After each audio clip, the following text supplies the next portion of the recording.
Olá, pessoal, tudo bem? Eu sou o Estevão Secato e começa agora mais um episódio do Virando a Mesa. Hoje temos conosco o Cláudio Palma, CEO e dono da Mipal, uma empresa de refrigeração comercial e climatização. O Palma é formado em engenharia na FEI, tem pós-graduação na FGV e hoje também atua como diretor da Fiesp e do Ciesp. Cláudio, muito obrigado pela sua presença. Estevão, eu que tenho que agradecer a honra do convite e espero que a gente tenha boas conversas hoje. Pô, muito obrigado. Ô, Cláudio, a ideia do programa é conversar um pouco sobre momentos, né, em que você, como CEO da Mipal, tenha mudado o rumo da empresa, né, virado a mesa. Nesse contexto, se você puder falar um pouco da sua história e um pouco aí da história da Mipal para quem está nos vendo, eu agradeço.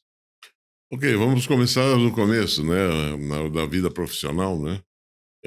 Como você falou, eu estudei na FEI, fiz engenharia mecânica, e comecei a trabalhar logo de cedo, né? Então eu tive envolvimento em grandes empresas desde os estágios e iniciei trabalhando efetivamente como contratado numa empresa multinacional inglesa, onde eu fiz o estágio e acabei continuando trabalhando lá. Então eu tive uma experiência muito grande, foi uma escola muito grande para mim. Inclusive tive a oportunidade de trabalhar na Inglaterra, né, na matriz da Inglaterra, em todos os departamentos. E depois disso daqui, voltando para o Brasil, assumi outros departamentos aqui na mesma empresa, Ficou quanto tempo lá na Inglaterra? 3 anos. 3 anos. É. E eu tive a oportunidade de trabalhar em todos os departamentos. Foi uma escola muito importante para mim, ainda mais num mundo, né, muito organizado, muito planejado. Isso no final, isso foi no final dos anos 70, Uhum. né? E depois eu montei uma empresa, tive a oportunidade de montar uma empresa de usinagem, coisas modernas na época, com máquinas que só tinham duas no Brasil. E depois eh, a Mipal já existia. Meu pai tinha montado a Mipal em 1956. E depois de um acidente que, eh, infelizmente, ocorreu no final de ano, então faleceram dois diretores da empresa, mais funcionários estavam no mesmo veículo, houve um acidente rodoviário. E daí meu pai me chamou, falou: filho, já recomecei muitas vezes, agora eu preciso da tua ajuda. E aí você E saiu da daí eu multinacional, saí, não, eu já tinha saído, né? Já já tinha tinha montado, montado a já sua saí, empresa. daí eu saí da minha sociedade que eu tinha montado e comecei lá. E de lá pra cá foi só alegria, só luta, né? Você usou conceitos que você aprendeu lá fora na Mipal? Muitos, né? Muitos. Na vida a gente vai aprendendo e não para de aprender, né? Assim, a organização, o perfil de empresa nacional, uma empresa nacional e principalmente familiar, é muito diferente. A organização é completamente diferente, né? Então, no começo, até assusta, né? Eu estava acostumado já, assim, com uma estrutura de empresa diferente. E é uma empresa familiar é muito criativo, né? É muito sem muitas formalidades, né? E é uma dificuldade. E aí eu fui introduzindo os conceitos que eu tinha já aos poucos e, e confrontando com uma cultura que é diferente. Então, mudar uma cultura de uma empresa também foi muito trabalhoso. Esse foi um grande desafio. E o seu pai atuava junto na gestão com você ou ele Sim, não, deixou não. levando essa... Na época ele tinha o irmão dele que era sócio também, então era meu pai e meu tio, né? Inclusive eram gêmeos, idênticos, né? E atuava um irmão meu também atuava na empresa, né? E então ele sempre continuou. Ele faleceu em 2001, Aham. né? Mas nisso já tinha tido uma ruptura societária antes, onde separaram as famílias, né? E nós tínhamos já duas plantas, basicamente duas empresas. Então um ficou com uma empresa, o outro ficou com outra, né? Mas toda ruptura sempre traz um reflexo negativo, assim, uma dificuldade maior, né? Uma gera um distanciamento maior. Isso aí, aí é é uma superação que tem que Sim. existir, né? Mas foi uma das primeiras que eu encarei também, essa mudança, essa alteração. E como é que era o relacionamento com seu pai na gestão do negócio? Não, era muito bem, eu sempre muito respeitei muito, né. Meu pai era de uma formação, basicamente ensino secundário, né, ginasial, né, eh, do interior de São Paulo, lá de São Simão, né, veio para São Paulo e foi trabalhando, né, Uhum. e conquistou isso. Então eu sempre tive muito respeito por ele, né, da capacidade criativa dele, o relacionamento dele, a capacidade de negociar, de conduzir as coisas. Então, até os últimos momentos, ele sempre foi muito respeitado. E eu também, a relação era muito boa. E hoje seu filho trabalha também na Mipal, né? Eu tenho a honra de ter um filho que trabalha, os dois trabalham comigo. E tem alguma semelhança ou diferença de como você lidava com seu pai, como seus filhos lidam com você? Quer dizer, essa geração, essa mudança de geração, você É percebe? bom, em termos de atitude e postura, é bem diferente da minha. Eles têm um olhar diferente, né? E é muito positivo. Essas diferenças que são valiosas, né? Ele é muito respeitado. Ele toca toda a parte industrial. Perfeito. E é muito ativo e tem umas visões muito interessantes. Muita boa, embora ele seja muito criativo, muita coisa, mas ele também tem, mas de uma maneira diferente. Então vem somar muito. E se dá muito bem. Ótimo. Ó, é Minha muito bom filha isso, trabalha né? com marketing, na área de marketing, né? E para desenvolvimento de clientes, mercados, essas coisas todas. E o mercado da Mipal? Me conta um pouco do mercado que você atua. Como é que é a dinâmica do mercado? Quem são os players? Como é que é a cadeia de valor do mercado Veja de o seguinte, refrigeração? nós trabalhamos com trocadores de calor, nós fazemos frio, né? Então, nós trabalhamos no segmento de refrigeração, comercial, industrial e ar-condicionado. A refrigeração é um item que você tem muitos segmentos, né? Basicamente, muito voltado à conservação de alimentos, fabricação de alimentos, mas você tem conservação de sementes, de grãos, né? Então, os silos são refrigerados, são controlados para não germinar a semente, essas coisas todas. Você tem aplicação em transporte rodoviário, né? Então, caminhões, carretas. Você tem aplicações aí mais comuns de comercial, que são supermercados, bares, restaurantes, centros de distribuição. Então, você tem transporte público, então ônibus urbanos, ônibus interestaduais, né? Você tem aplicações em bancos de sangue, em hospitais, conservação de órgãos, conservação. Então, é um segmento que abrange muito grande e começa até numa cadeia, por exemplo, alimentar, começa dentro de um frigorífico, ou então dentro de uma fazenda, que você vai resfriar o leite assim que colhido. Então, a diversidade é muito grande e cada um tem sua característica, né? Então, você entra no supermercado, você se depara com um balcão frigorífico, tá ali tem refrigeração. Você vai numa choperia, você tem um chopp que é gelado, aquilo lá tem refrigeração, né? Então, ela é muito difundido e o tratamento ele é muito técnico, né? Muito embora ele tenha uma diversidade muito grande, mas ela tem uma responsabilidade muito grande que você conserva, às vezes, mais dinheiro que o cara tem. Uhum. Você conserva produtos que, às vezes, até deve para o banco ainda, né? Então, assim, existe uma responsabilidade muito grande de você ter consistência, confiança na técnica, né?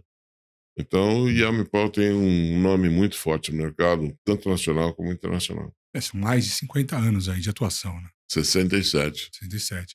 E, 67, e, esse ano completou 67 anos. e Paulo, me conta uma coisa, como é que foi essa história? Nessa história da Mipal, vocês passaram por várias crises no Brasil, né? Com certeza é uma empresa que sobreviveu a essas crises, né? E deve ter virado a mesa várias vezes, né? Me conta aí, quais momentos que você entende, né, como dono da empresa, que foram momentos decisivos em que vocês conseguiram manter-se aí atuantes, mesmo num cenário macro difícil? Ou micro também, dependendo do problema da empresa, né? É, se vamos falar em crise, né? Então, são crises que são feitas. Se a gente fizer um retrospecto das crises do Brasil, eu comecei minha vida no final dos anos 70, né?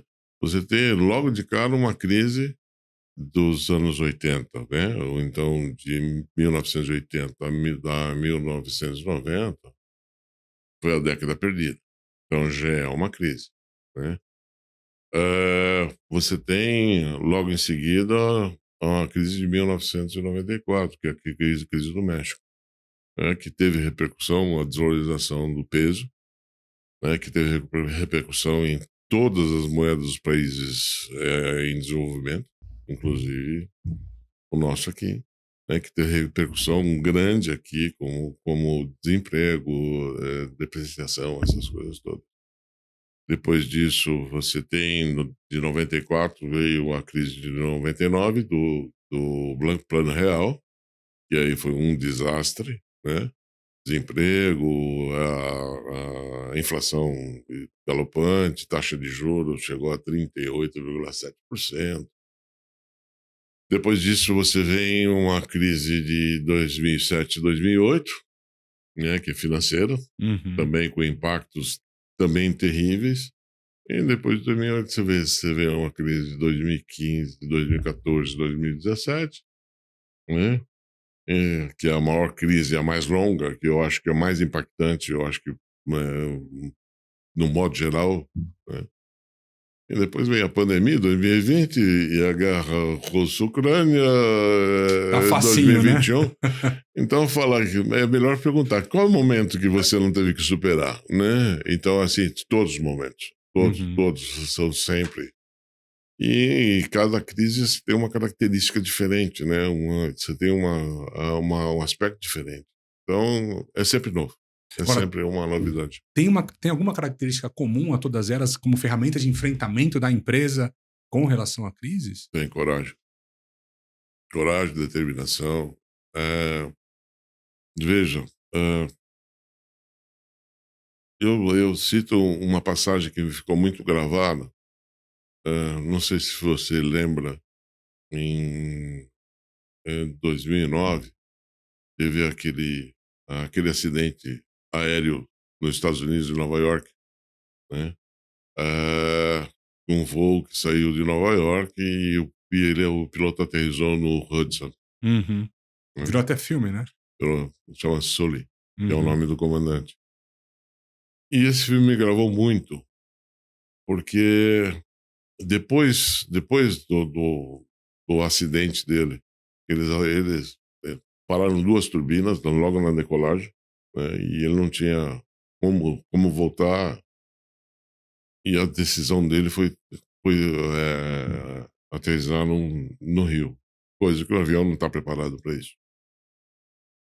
E no filme, se você seguir a história, ele foi julgado, e o julgamento dele é muito interessante, porque a promotoria estava acusando, ele devia ter tentado voltar para o aeroporto, né?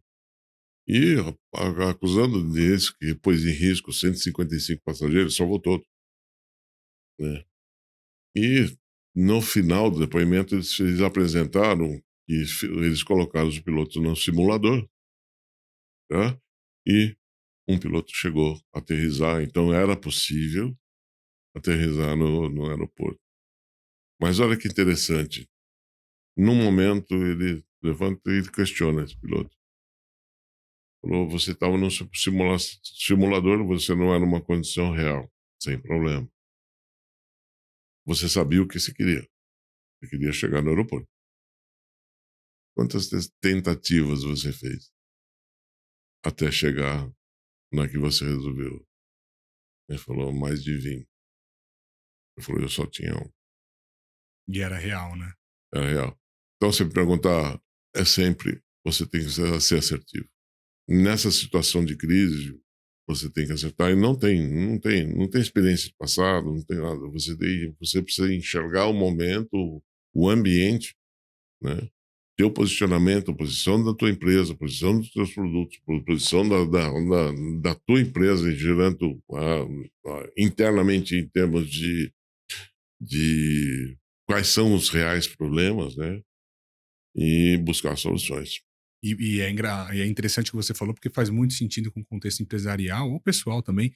No momento de crise, você não tem segunda chance mesmo, né? Você tá ali Não. e você é julgado também. Você tá Verdade. num ambiente de pressão extrema, tentando manter salário, manter pessoas empregadas, manter o pagamento de todo mundo. E se você comete um deslize, você é julgado por todos como um empresário incompetente ou como consultor incompetente, mas na verdade, ali naquele momento, naquela hora, você teve uma intenção positiva e tomou uma atitude, com base nas ações que você, na lista de ferramentas, né? Na relação de ferramentas que você tinha. Ah, e nem sempre é a melhor decisão quando você para pensar e olha para trás. Mas naquele momento era. Uhum. Engenheiro de obra pronta é muito mais fácil, né? Agora tá aí no dia a dia, na tensão, no estresse do turnaround, da reestruturação, ou superando as crises que vem por aí, é muito mais difícil, né? Muito mais difícil. Mas você perguntou da crise mais difícil de atravessar, né? Eu acho que foi essa 2014, 2015, que realmente nos pegou bem de frente. E foi uma surpresa. Não é que o quadro, só historiando um pouquinho, né? 2014 já apontou um cenário nebuloso de crise, e não tinha chegado ainda, né? E daí, no planejamento de 2015, eu fiz o planejamento baseado nas necessidades, eu tinha que crescer 5% em 2015. Uhum. A MIPAL tinha crescido 5% em 2015. E começou 2015 e movimento de crise, escuta dali, acontece aqui, acontece aqui. Estevão, nós tivemos um crescimento até julho de 2015 de 12% real. Tinha planejado 5%, nós estamos crescendo 12%. Nosso mercado é muito sazonal. Primeiro semestre é menor que o segundo semestre. Basicamente, a proporção de 50% a mais no segundo semestre. Se eu cheguei em julho com um crescimento de 12%, nem em crise, né? Ou seja, ela não vai nos atingir, né? Ou seja, venha o mercado forte, verão, né? Onde você tem. Daí você tem festa de final de ano, tem inauguração de supermercados, essas coisas todas. E passou julho para agosto, a queda de venda foi de 60%. Eu tinha que conviver de 40% daquele budget que a gente tinha projetado. E o que aconteceu naquele mês específico ou naquele ano específico? Qual que era o A cenário crise. A crise. Aquilo que nós não estávamos enxergando, que a crise não ia nos atingir, atingiu. Agora, você imagina, eu tinha fornecedores, eu tenho um valor muito grande de crédito, sabe? Isso não foi construído pela Mipal. Eu tinha fornecedor que me faturava a 180 dias. Imagina a tua carteira cair para 40%, você ter 6 meses para pagar de 6 meses completos de fornecedor. Uhum. E a geração de caixa? A caixa foi embora. Acabou. Você continuou pagando normal Como até... pagando normal? Que dinheiro? Ou seja, você tinha Então, os você zerou o recebíveis, e... Só que o mês passa, né?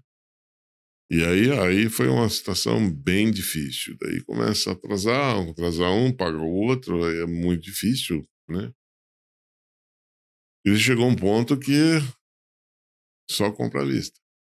Eu tinha que pagar os atrasados e só compra à vista. E com o mercado basicamente estagnado. Por isso que é muito importante falar até pro pessoal que tá vendo, tentar manter aquilo. No seu caso, foi um evento inesperado, né? Muita surpresa. Mas quando você mantém o crédito ali perene, vivo na empresa, você consegue se financiar com o fornecedor, né? e ter o caixa equacionado. É, Quando perde o crédito, num momento perde a credibilidade, você tem que começar a pagar à vista. E aí, ou se aporta, ou alguém financia, não tem muito como jeito. não tem patrocínio, né? É. Então aí fica difícil. Uhum. E daí chegou uma situação de estagnação da empresa. Não parou. Parou. Então, e isso estava em que mês? Que ano que era? Foi 2014? 2015, né? Fechou, parou de operar em 2015. Não, você tinha. Assim, nós não chegamos a parar, mas. Assim, se você me perguntar como você sobreviveu àquilo, eu não sei. Né? Porque ela ia trabalhar todo dia procurando solução e não vinha o dia seguinte a mesma coisa. Né? Uhum. E eu em um cenário, né? Um cenário que eu chegava, eu tenho uma sala de reunião e você tem a vista total da fábrica, né? Do chão de fábrica. Eram 330 pessoas paradas. E a responsabilidade, né, também sobre essas pessoas. Minha cabeça vinha assim, o que você vai fazer? O que eu vou fazer, né? E as pessoas me olhando ali deviam estar pensando o que você vai fazer. E Uma baita pressão, né? esse é um momento solitário, de solidão. Mas virando a mesa, tá? Eu tenho uma crença muito grande, eu tenho uma força muito grande. E daí surgiu um dos bancos, recomendou que, para o meu financeiro, que atendesse um cara aqui numa empresa. Uhum. E ele atendeu, falou, Cláudio, eu preciso conhecer isso daqui, eu acho interessante. Eu desconhecia a Turnaround, e era o Paiva. Né? Legal. E eu marquei com ele, sentamos aí uma manhã, você está contratado no meu carro. Né? Porque além do conhecimento em recuperação de crises, em saída de momentos de crise, ele tem muita credibilidade. E naquele momento, eu estava perdendo a credibilidade. Né? Então foi um casamento muito importante e uma atuação fantástica. Uma pena que eu não conhecia Turnaround antes. Eu devia Uhum. ter feito isso antes. Eu, no cenário, já com o cenário de crise, já podia ter atuado. Tá certo que o evento, né, tudo estava mostrando que a crise não ia atingir nesse setor, né? Foi, assim, um momento difícil. Foi surpresa. Mas foi uma atuação que eu tenho gratidão eterna ao Paiva e a equipe dele inteira. E aí eu conheci meu presente, minha equipe. A turma, ninguém arredou pé, todo mundo encarou, todo mundo participou, né, com dificuldades, todas as dificuldades. E ali eu senti, não estou sozinho. Isso é muito bom porque você também, nesses momentos, você separa quem é quem, né? E quem vai estar do seu lado e quem não vai estar. E pela sua história, pelo seu repertório e pela atuação na empresa, você manteve essas pessoas engajadas, por mais que estivesse em crise, as pessoas estavam com você. Isso foi muito, para mim, pelo que você está me contando, e eu já te conheço, né? Foi fundamental, né? Para manter a empresa viva e para manter as pessoas engajadas, né? Elas tinham o mesmo propósito, manter a Mipal viva. É, Né? E esse casamento também com o Paiva, que é um reestruturador super respeitado, também fez com que você emprestasse, nós reestruturadores, a gente empresta a nossa credibilidade nas empresas que a gente confia, obviamente, né? Então esse casamento é muito bom, né? Não, essa parte, sim, é uma vitória não minha. Então, todos saíram com a bandeira da vitória. Então, quando entrou aqui a crise aí da pandemia, né, já reestruturados, porque nós já tínhamos voltado ao crescimento e voltamos a um patamar razoável, né, e nós passamos crescendo. Ou seja, na crise da pandemia e da guerra da Ucrânia, passou, né, mas teve muita dedicação de todos, né, e teve reconhecimento também. Eu tenho uma relação muito grande com eles, né? Eu trato como sendo meus sócios, todos sócios, né? Uhum. Porque na verdade né? Sim, todos vivem daquilo, então todos juntos. E aí, esse espírito de equipe foi muito forte. Claro, que nem você citou, tem aqueles que abandonam o barco no primeiro nuvem preta, saiu fora, né? Mas aí você separa o joio do trigo. Aí você realmente tem que dar valor àqueles que acreditaram, que puderam acreditar. Teve gente que não podia, não tinha condição. Eu, Então aí você tem que reconhecer. eu falo, né, que no turnaround a gente mantém quem compra a briga junto com a gente e se livra dos reclamões no primeiro momento, né? Sim. Já imediatamente. E tem aqueles que já, por livre e espontânea vontade, vão sair do negócio porque são aversos ao risco. Não tem certo nem errado, mas, pô, às vezes uma pessoa que tá ali com você há décadas te abandona no momento que você mais precisa, né? O recado que eu dou para eles é o seguinte: vocês perderam a chance de ser vitorioso. Porque do outro lado você saiu, né, vitorioso.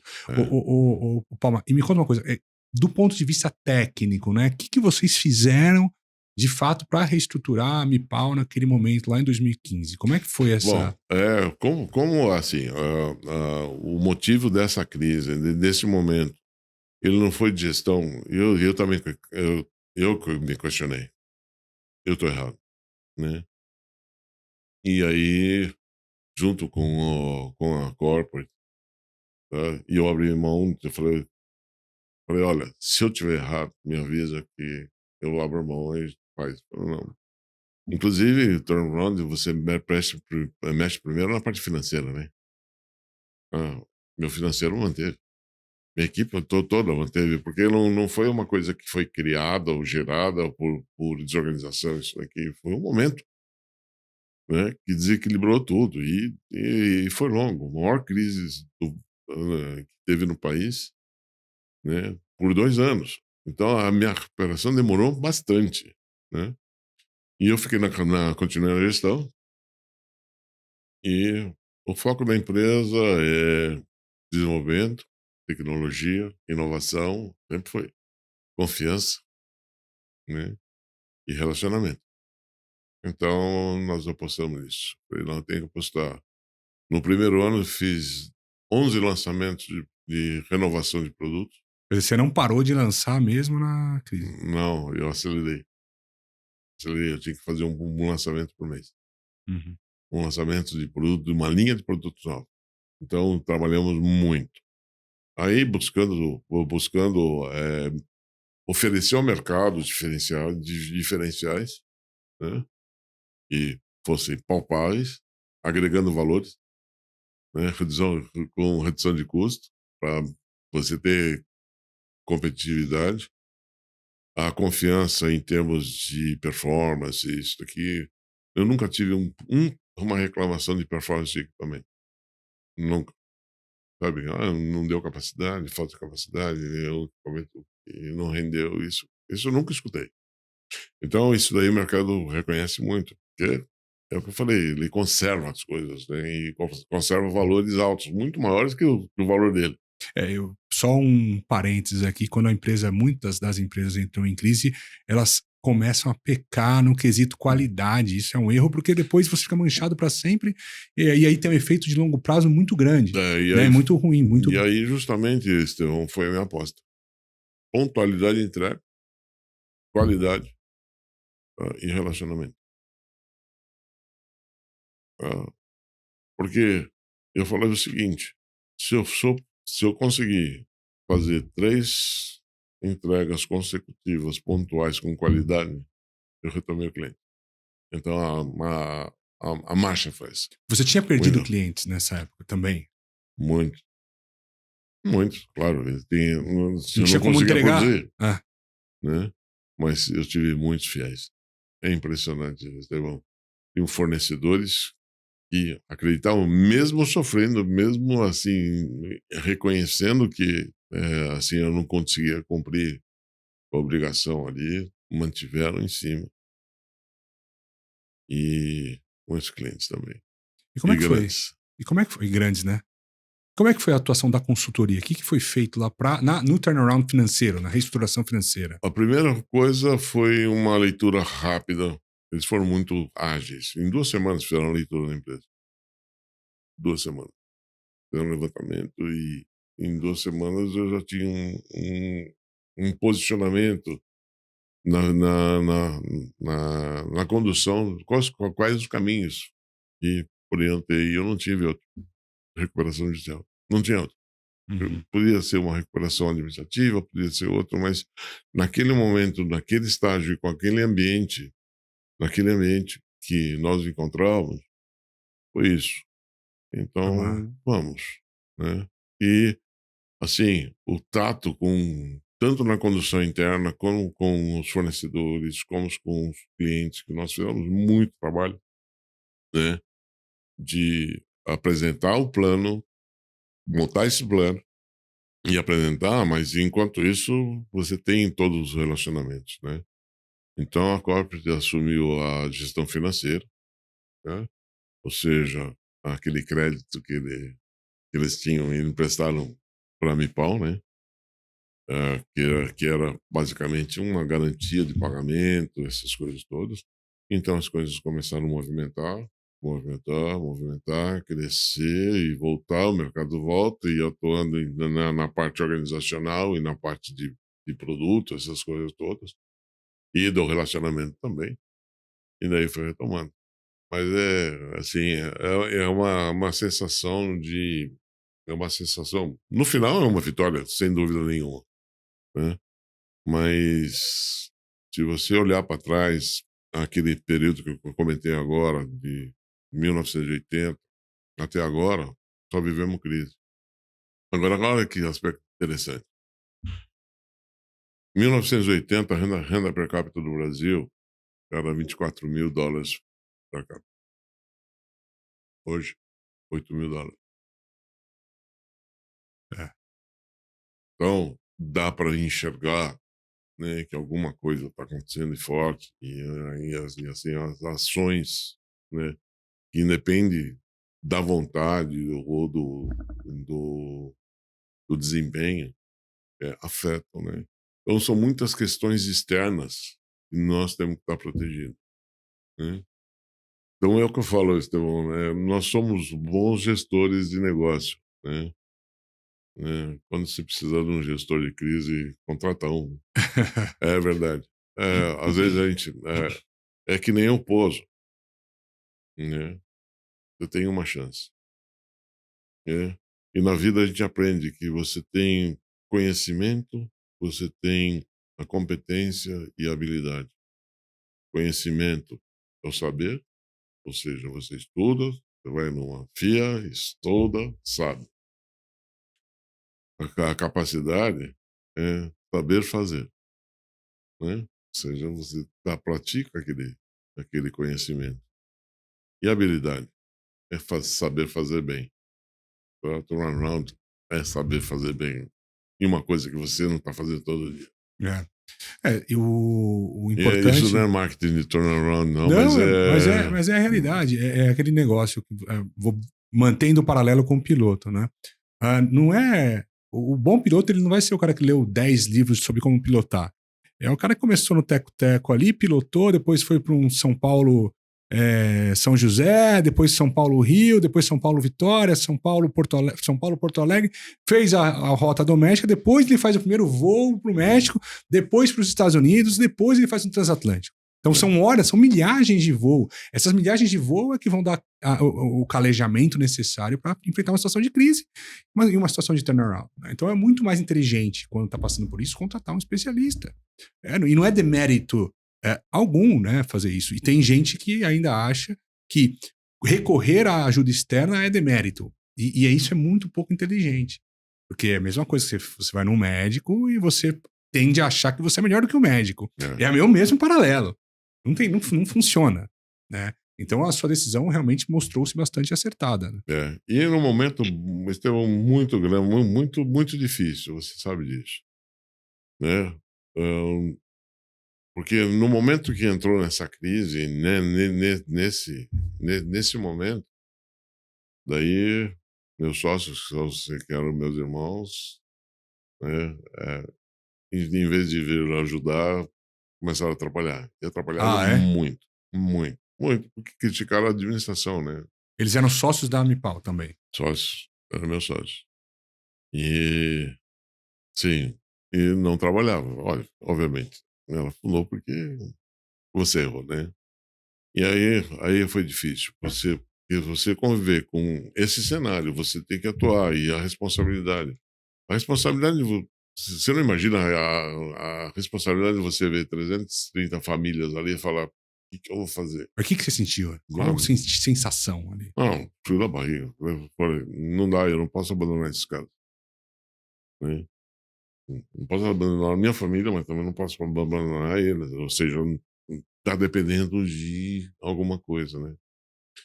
E durante isso daqui, você sabe, minha esposa ficou com câncer, foi contra o câncer, então foi isso daqui, foi mais uma. Então o inferno estava montado, né?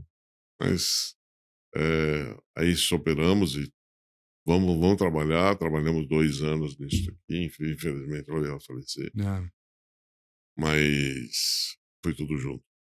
Então você falou, como que você sobreviveu? Não sei, eu acho que eu acho que a força de vontade, o respeito, a determinação também, eu acho que valeu muito para isso daqui. eu vou te falar um negócio. É incrível como a gente, às vezes, quando tá passando por momentos de crise, é, tem ajuda externa e não tem ajuda da própria família, né? E de pessoas que você achava que iam te apoiar ali, te julgam, às vezes, mais do que os entes, né? E os funcionários ou as outras pessoas que são fora, É, né, do seu ciclo ali, do seu ciclo de relacionamento, né? e essa é a diferença da empresa familiar, né? Porque eu vejo o seguinte, né? Eu vinha de uma cultura que é empresarial, né? Então você tem. Na vida a gente tem vários papéis, no dia a gente tem vários papéis, né? Você hoje está um entrevistador, né? Então você está no papel de entrevistador, mas você tem papel de marido, de pai, de avô, né? Você assume vários papéis durante o dia. E a empresa familiar, esses papéis mudam, eles complicam.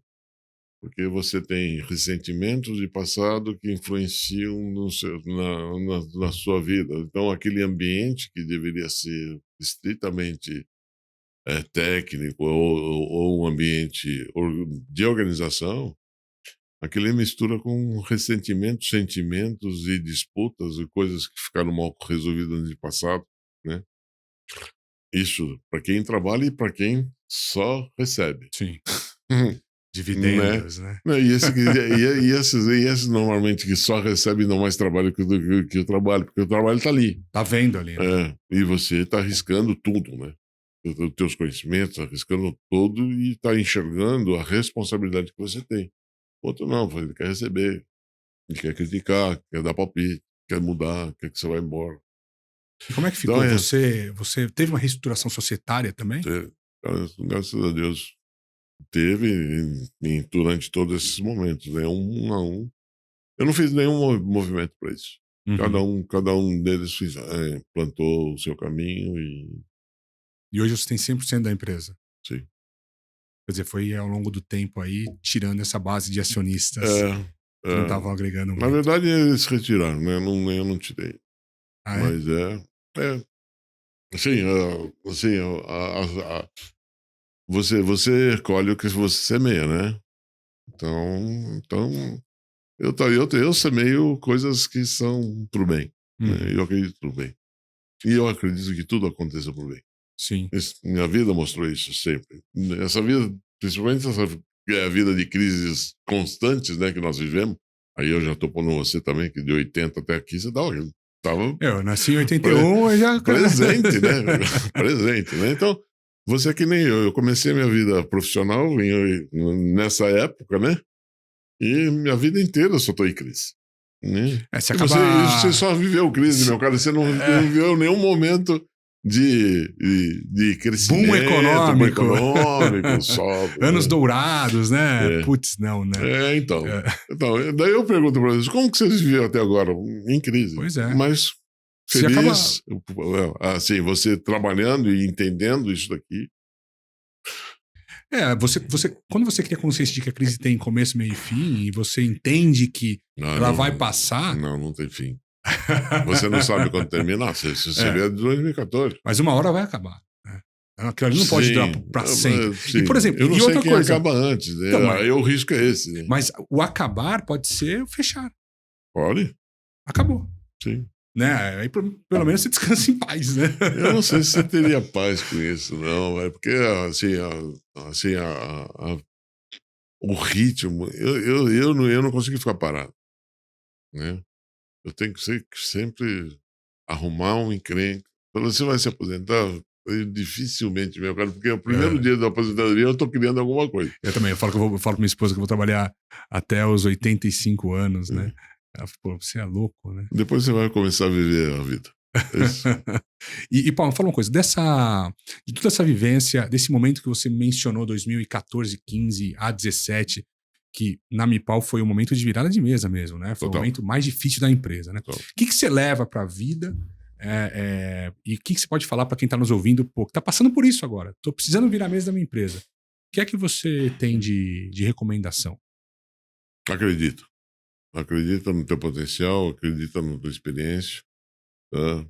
E seja humilde para reconhecer que você não sabe tudo, né? Então, quando a gente põe na consciência que você não sabe tudo, você abre a chance de alguém ensinar você ou alguém te ajudar, né? E isso não é vergonha, não. Claro, eu passei por muita vergonha, né? Você ser olhado como incompetente é chato, né? Mas depois você vira a mesa, tá? E você foi um vitorioso. Eu falo, realmente, não é. É. Porque o conceito do industrial hoje, do empresário hoje, sempre foi, né? Aqui no Brasil, é que ele é um safado, né? E não é. Existe uma consciência da responsabilidade social nossa. Você sabe o que é uma cadeia, você sabe que é uma evolução da economia, que a evolução da economia começa na indústria, né? Isso daí fomenta Sim. todo o comércio, serviços e distribuição de renda, essas coisas todas, né? Então, assim, é uma vitória realmente é a gente ter conseguido superar, né? E ser reconhecido. E continuamos com os mesmos padrões de antes. Tecnologia, inovação, confiança, desculpa, confiança e relacionamento.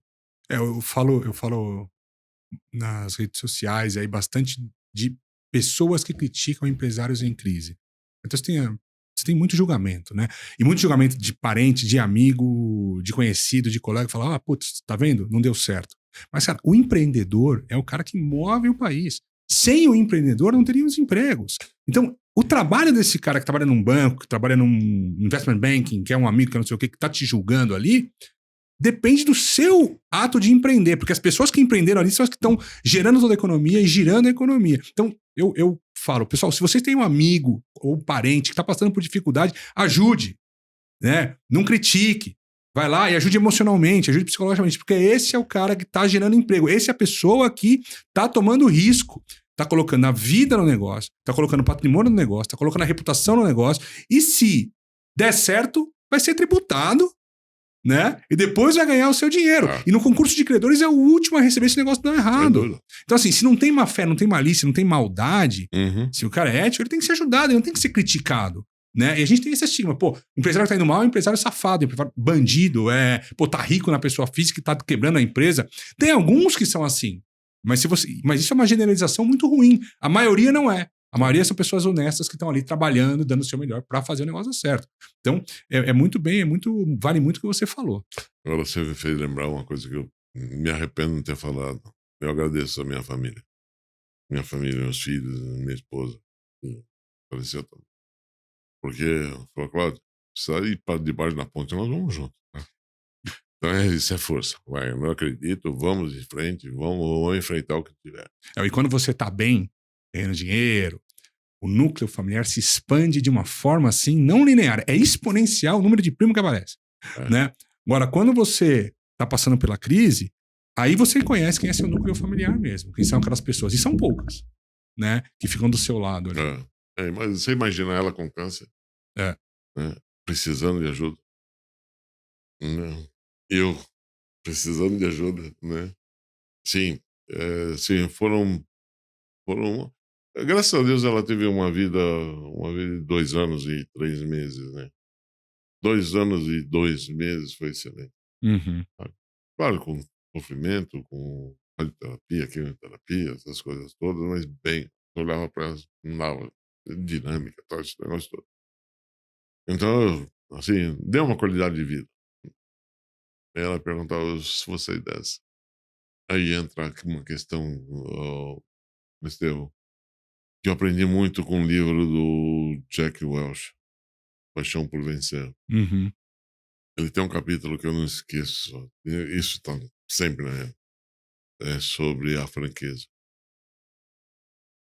E por que eu lembrei disso? Porque as pessoas eh, eh, interpretam franqueza como honestidade, sinceridade, né? E a franqueza não é nada disso.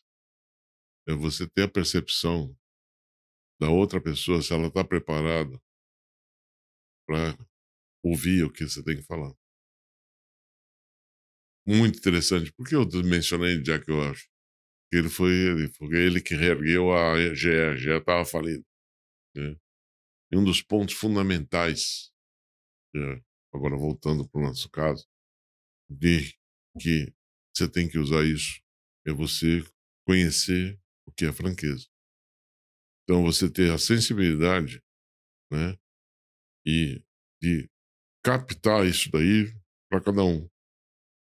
Então, qual o ensinamento dele nesse Paixão por Vencer? Foi usar a franqueza, é você preparar as pessoas para que você possa, tá, ter a poder falar aquilo que precisa e isso ser interpretado de uma maneira correta. Então ele recuperou a GE, tá? Fazendo, nivelando isso daqui, ou seja, preparando a equipe, tá? Para a franqueza, que é um caminho mais curto para a solução de problemas. É você ter a tua equipe preparada para ser franco, ou seja, você errou, você pode falar que errei, eu falo para você que você errou, mas o erro é uma oportunidade, para mim sempre foi. Um erro sempre foi uma oportunidade, tá? Então, a cultura da Vipal é essa.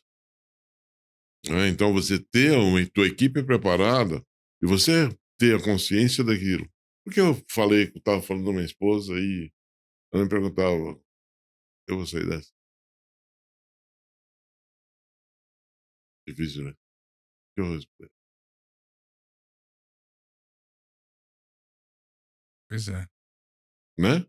Então, é assim, sim, você tem melhor médico. Ela estava sendo tratada no Sírio-Libanês, o chefe da oncologia, doutor Arthur,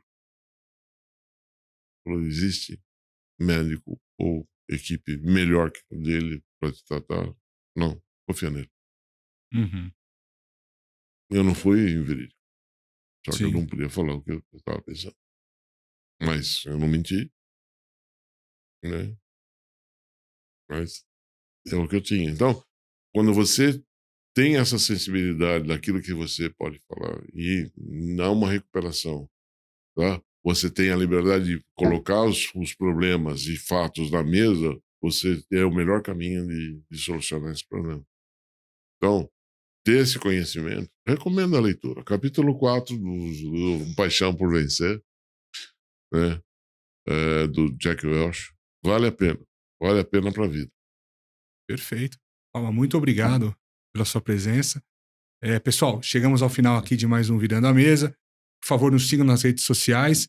Palma, mais uma vez, obrigado. A gente vai colocar aqui os contatos do Palma também aqui embaixo nos comentários aqui do capítulo e do capítulo do episódio, né? Capítulo, eu tô com os livros na Os livros cabeça da ainda. cabeça. Então, pessoal, muito obrigado e até a próxima. Palma, obrigado. Eu que agradeço, Deu, mais uma vez. Estamos juntos aqui. E obrigado pela oportunidade da gente compartilhar, né? Compartilhar a experiência, conhecimento. Eu tinha uma mentora, e infelizmente ela faleceu há uns 10 anos atrás. Ela o nome dela é Janete Dente. Essa mulher, ela foi a primeira mulher que trabalhou nas seleções, sabe a revista Seleções Rádios? No mundo. Ela foi a primeira mulher a editar um set de seleções no mundo inteiro. Fantástico. Eu tenho ela com muito carinho. E ela me ensinou que você tem que acreditar em você, né? Ela me ensinou que o medo é uma coisa que você sente de um fato que não existe. Porque se ele existe, não tem medo, você tem que enfrentar o fato. Então você reage a uma coisa que não tá na tua... Você é impotente, porque não existe. Qual é o medo? Diz, pô, tem medo de entrar um ladrão. Tá aí? Não. E se entrar? Não, você vai agir, porque não vai dar tempo de você ter medo. Você tem que se preparar para isso. Então, assim, as coisas arriscadas, elas provocam medo, né? Mas você tem que ter consciência que aquilo lá não existe. Então você precisa evitar que aconteça. Só isso, né? E Perfeito. sobreviver e ser feliz. Agradeço a participação, tá? E conte Muito bom. comigo, Obrigado. tá bom? Tá bom. Pessoal, obrigado. Até a próxima.